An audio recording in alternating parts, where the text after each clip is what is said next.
Berikut ini informasi tentang update perkembangan kasus pembunuhan ibu dan anak di Subang. Pedas dan menohok kritikan para pakar hebat ini kepada Polri. Namun sebelum kita bahas, mohon subscribe channel ini dulu, biar kamu gak ketinggalan info terbaru dari kami. Kalau sudah, mari kita lanjut.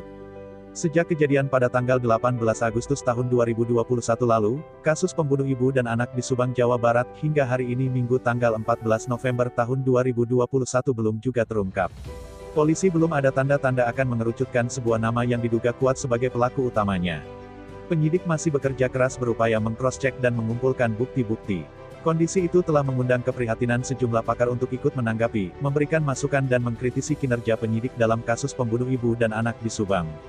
Mantan Kapolda Jawa Barat, Jabar, dan Kadif Humas Mabes Polri, Irjen Pol Puren Dr. H. Anton Carlyan, MPKN misalnya mengatakan, karena kasus pembunuh ibu dan anak di Subang bukan lagi isu Jabar tapi sudah nasional, maka harus segera dituntaskan. Jangan sampai, jika tidak terungkap, nanti dianggap Polri tidak mampu atau dianggap Polri menutupi kasus atau dianggap Polri tidak berani, kata Anton Carlyan dalam wawancara khusus dengan Desjabarpikiranrakyat.com, pekan lalu. Anton Carlyan, yang pernah sukses menangani dua kasus pembunuhan besar yang menjadi isu nasional bahan internasional yaitu aktivis buruh Marsina di Jawa Timur dan aktivis HAM, Munir menyarankan, polisi harus terus berupaya keras mengungkap kasus pembunuh ibu dan anak di Subang dengan segala kemampuan yang dimiliki. Tidak ada satu permasalahan yang rumit sekalipun yang tidak bisa diungkap. Kuncinya adalah penyidik harus ulet, serius dan harus berdasarkan scientific crime investigation, ujarnya. Bila perlu, kata Anton, dibentuk satu tim khusus semacam tim independen. Tim independen ini menampung isu-isu dari luar. Kumpulkan para ahli-ahli penyidikan yang ada di sekitar Jabar. Banyak ahli penyidik itu baik yang masih berdinas maupun yang sudah pensiun, ujar Anton Carlyan. Sementara itu, pakar telematika dan informatika Roy Suryo memaklumi soal kendala yang dihadapi kepolisian sehingga mengakibatkan berlarutnya kasus pembunuh ibu dan anak di Subang, yakni tidak adanya saksi langsung dan rekaman CCTV yang bisa dapat membantu penyidikan. Namun begitu, agar kasus pembunuh ibu dan anak di Subang cepat terungkap, mantan Menpora di era Presiden SBY menyarankan agar lebih memaksimalkan lagi teknologi yang ada. Misalnya pembacaan CDRI, Call Data Record Information, dari nama-nama yang saya sebut di atas. Pra, saat dan pasca kejadian, dengan tentang waktu seminggu bahkan sebulan sebelum dan sesudahnya, saran Roy Suryo kepada Desjabarpikiranrakyat.com awal November lalu. Soal alat tes kebohongan atau lie detector yang digunakan kepolisian dalam mengungkap kasus pembunuh ibu dan anak di Subang, Roy Suryo mengungkapkan hal itu sudah benar. Hanya, kata Roy Suryo, perlu dilakukan lagi pada subjek-subjek yang terkait dengan kasus pembunuh ibu dan anak di Subang lainnya, disertai sampel pertanyaan yang lebih bisa menjebak jawaban. Pasalnya menurut Roy Suryo, berdasar pengalamannya selama ini, beberapa orang yang memang pandai dan terbiasa berakting, mereka bisa mengelabui lie detector ini. Mereka menguasai seni peran dan emosi saat dipindai dengan sensor-sensor lie detector.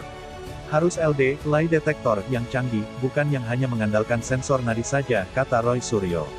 Sebab itu, ujar Roy Suryo, belum terungkapnya kasus pembunuh ibu dan anak di Subang, itu mungkin pelaku sudah sangat profesional dan mengerti tahapan-tahapan penyidikan. Dan bukan tidak mungkin dia pelaku, jelas Roy Suryo berasal dari oknum disersi aparat tertentu. Dia mengerti tentang ilmu daktiloskopi, sidik jari termasuk cara-cara menghilangkannya di TKP, sehingga semua potensi jejak bisa dia hapuskan. Sedangkan Prof. Adrianus Meliala pada acara live, Forensic Talk, dengan tema Kasus Subang, yang diselenggarakan Pusat Forensik Terintegrasi Universitas Indonesia, UI awal November tahun 2021 lalu mengkhawatirkan, lambatnya pengungkapan kasus pembunuhan ibu dan anak di Subang karena, misalnya, ada niat buruk menghilangkan barang bukti.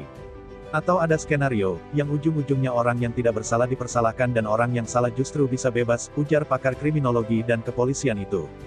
Namun kekhawatiran Adrianus Meliala, dengan tegas dijawab oleh pakar forensik Polri Dr. Sumi Hastri Purwanti yang hadir sebagai narasumber pada acara tersebut. Dr. Hastri, demikian panggilannya berani menjamin para penyidik yang terlibat dalam kasus pembunuhan ibu dan anak di Subang punya keinginan kuat untuk mengungkap kasus dengan sebenar-benarnya. Tidak akan terjadi, mereka penyidik bekerja pakai hati.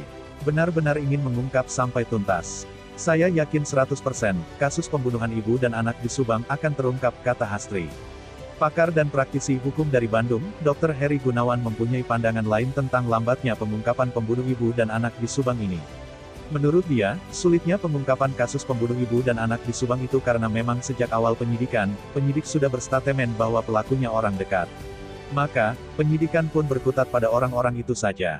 Tidak ada pengembangan lain. Informasi-informasi di luar yang seharusnya bisa diambil penyidik dibiarkan karena mereka berstatemen menyatakan bahwa ini pelakunya orang dekat, kata Heri Gunawan. Padahal seharusnya, tegas Heri Gunawan, terlepas pelaku pembunuh ibu dan anak di Subang orang dekat atau bukan, informasi apapun apalagi terkait dengan perkara ini harusnya diperiksa baik itu orang dekat ataupun orang jauh.